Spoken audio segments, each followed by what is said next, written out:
जय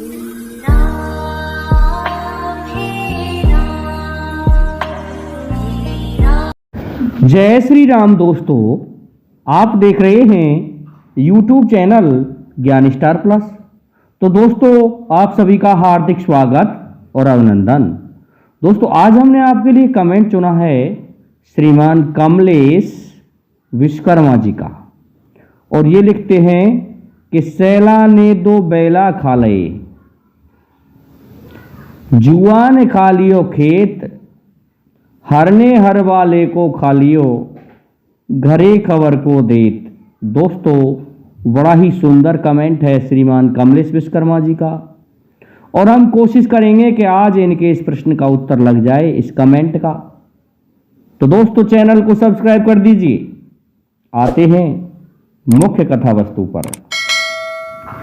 दोस्तों, कथा महाभारत से ली गई है। राजा का नाम दिखाया गया है कुछ और ही, लेकिन निर्मोही राजा था, अर्थात जिसे इस संसार की वस्तुओं से कोई लेना देना नहीं रहा। वह राजा अपने गुरु के पास गया और गुरु ने उसको जब ये पूछा कि राजा कैसे आए हो, कि मुझे कुछ ऐसा दो कि इस संसार से मोह छूट जाए, तो राजा को उन्होंने कहा कि 12 वर्ष तक आप ब्रह्मचर्य का पालन करते हुए संसार से मन को हटाना शुरू करो। दोस्तों, राजा ने वैसा ही किया। तो इस प्रकार से वह नगर निर्मोही नगर बन गया और वहां की प्रजा को भी किसी से किसी भी वस्तु से कोई लगाव नहीं रहा।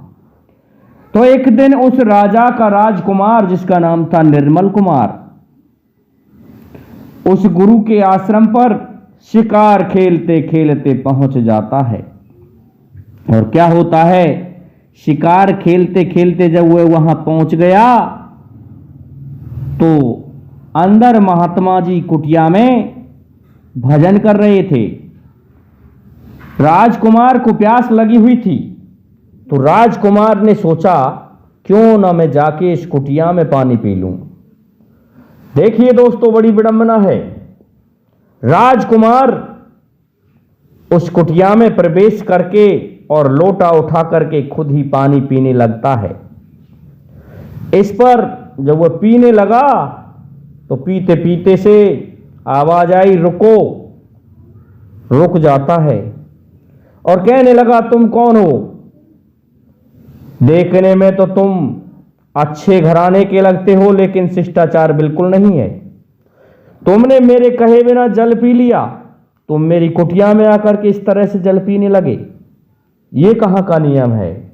इस पर राजा से राजकुमार ने कहा, कैसा है, मैं निर्मोही राजा का राजकुमार हूं और नगर पूरा निर्मोही है, राजा भी निर्मोही है, उसे किसी भी वस्तु से मोह नहीं है। हे महाराज, इस बात के लिए मुझे क्षमा करें, परंतु मैंने आपसे पूछना इसलिए उचित नहीं समझा कि आप भगवान का भजन कर रहे हो, और ये समय मैं आपको यदि बाधित करता तो अच्छा नहीं होता, क्योंकि आप भगवत भक्ति में लगे हुए हो, लेकिन आपको इतना भी ज्ञान नहीं कि इस तरह से छोटी बातें करना ठीक नहीं है। जब आप भजन कर रहे हो तो आपका ध्यान यहाँ क्यों आ गया? दोस्तों, साधु महाराज समझ गया कि ये इंसान कोई मामूली इंसान नहीं है, ये इंसान तो बड़ा चतुर और ज्ञानी है, निश्चित ही ये कोई असाधारण व्यक्ति है। दोस्तों, कहने लगा राजकुमार से साधु कि ऐसा है, मैं जाता हूं और जाकर के उस नगर की परीक्षा लूंगा। पूरा नगर निर्मोही और राजा निर्मोही हो ही नहीं सकता। दोस्तों, कहा उस राजकुमार से, आप मेरी कुटिया पर रहो, मैं तब तक जाता हूं। दोस्तों, परीक्षा लेने के लिए साधु महाराज जाते हैं, पहुंच जाते हैं निर्मोही नगर में, और क्या कहते हैं, जाकर के उसे कुछ स्त्रियां दिखाई दी जो कि जल भर के ले जा रही थी। तो कहने लगा, अरे ओ चेरी श्याम की, तुमसे कहूं एक बात। राजा सुत खायो मृग ने, ये खबर क्यों ना जात, अर्थात राजा का पुत्र मृगराज सिंह ने खा लिया है, तो तुम ऐसा है ये खबर जाके भूपति को दे दो। इस पर उन्होंने कहा, ना हम दासी श्याम की और हमरा ना है कोय। ऐसा है हम श्याम की दासी नहीं है, ये तो कर्मों का बंधन है। जितने समय के लिए वह आया था उतने समय हमारा राजा बनता, अब नहीं रहा तो कोई बात नहीं, हम ये सूचना नहीं दे सकते। परंतु हमें दुख इस बात का है कि आप साधु हो, आपने ऐसा क्यों किया, अर्थात आपने तपस्या को छोड़ के यहां सूचना देने के लिए अपना समय व्यर्थ क्यों गंवाया। दोस्तों साधु बोला कि इनको कोई मोह नहीं है, आगे चला गया। आगे जाकर के उस राजकुमार की पत्नी से जाकर के कहने लगा कि अरे ओ अबला सुंदरी, अरे ओ अबला सुंदरी, अबला यौवन मोय, तेरा पत मृगराज ने, तेरा पत मृगराज ने भकलियो होए। कि ऐसा है सुंदर स्त्री, तेरा पति, तेरा श्री भगवान सिंह ने खा लिया है और तू नव यौवना है। दोस्तों उसकी पत्नी राजकुमार की सुंदर थी, रानी थी, कि तेरा जो श्री भगवान है वो खा लिया है।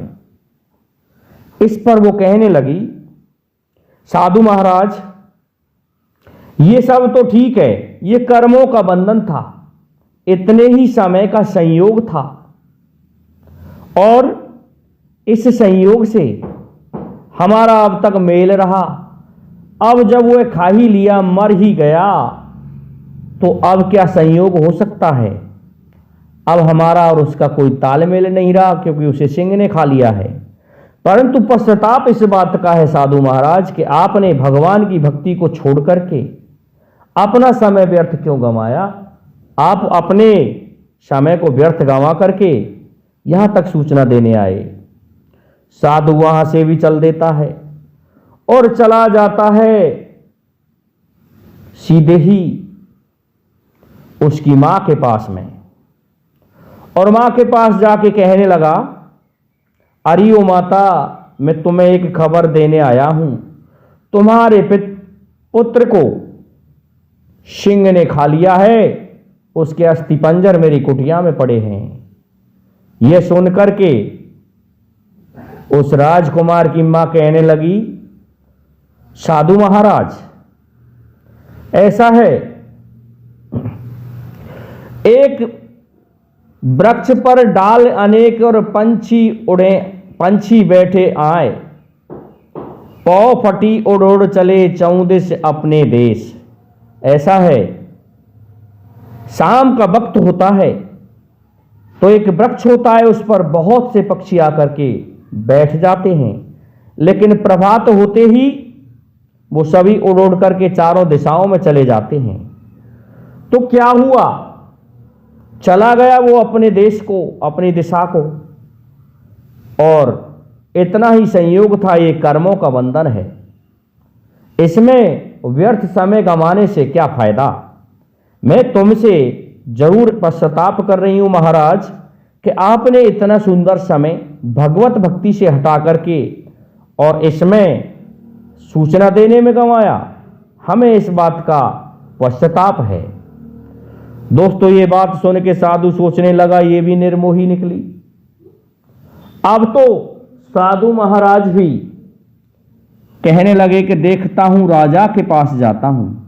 अब तो राजा के पास में चल देते हैं और जाके कहने लगे कि महाराज मैं सूचना देने आया हूं, आपके पुत्र को सिंह ने खा लिया और मेरे आसन पर उसकी लाश पड़ी हुई है।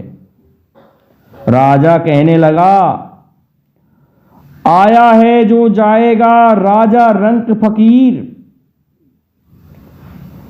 कोई जाते आराम से कोई बांधो जात जजीर। राजा कहने लगा कि साधु महाराज, इस संसार में जो आया है, राजा हो चाहे रंक हो चाहे फकीर हो, सभी को जाना है, सभी को जाना है। क्योंकि कोई तो विमान पर चढ़ के जाए और कोई जंजीरों में बंध के जाए, क्योंकि ये तो कर्मों का संयोग होता है। इसलिए हे साधु महाराज, मुझे दुख इस बात का है कि आपने अपना इतना अमूल्य समय क्यों बर्बाद किया। आप तो भगवान के भजन में लगे हुए थे, ये सूचना देने के लिए आपने अपना समय नष्ट किया, भगवत भक्ति से अपने ध्यान को इस ओर लगाया। ऐसा कहा राजा ने। तो श्रीमान कमलेश विश्वकर्मा जी, ये कथा, ये कमेंट भी इसी नगर का है, निर्मोही नगर का, कि हल वाले सैला ने दो बैला खा लिए। दोस्तों, सैला है, सैला कहते हैं माता शैलपुत्री को, और उसके बहन ने दो बैलों को खा लिया, और जुआ ने खा लियो खेत। जुआ, जो बैलों पर जुआ रखा जाता है, उसने खेत को ही खा डाला, और हर ने हर वाले को खा लिया। हर ने हर वाले को खा लिया। दोस्तों, घरे खबर को देत, अब घर खबर कौन देगा, सूचना कौन देगा, क्योंकि संपूर्ण नगर निर्मोही हो चुका था, उसे कहीं कोई मोह ही नहीं रहा। इस कारण से श्रीमान कमलेश विश्वकर्मा जी, ये आपका कमेंट इसी नगर में लगता है, इसी स्थान पर लगता है। मैं समझता हूं कि आपकी समझ में हमारा ये वीडियो आया होगा, इसलिए आप हमारे इस वीडियो को लाइक, शेयर और सब्सक्राइब कीजिए। साथ ही बेल आइकन को भी प्रेस कर दीजिए, जिससे कि आने वाले वीडियो का नोटिफिकेशन आपको मिलता रहे। दोस्तों, जय हिंद, जय भारत, जय जय श्री राधे, जय जय श्री राम।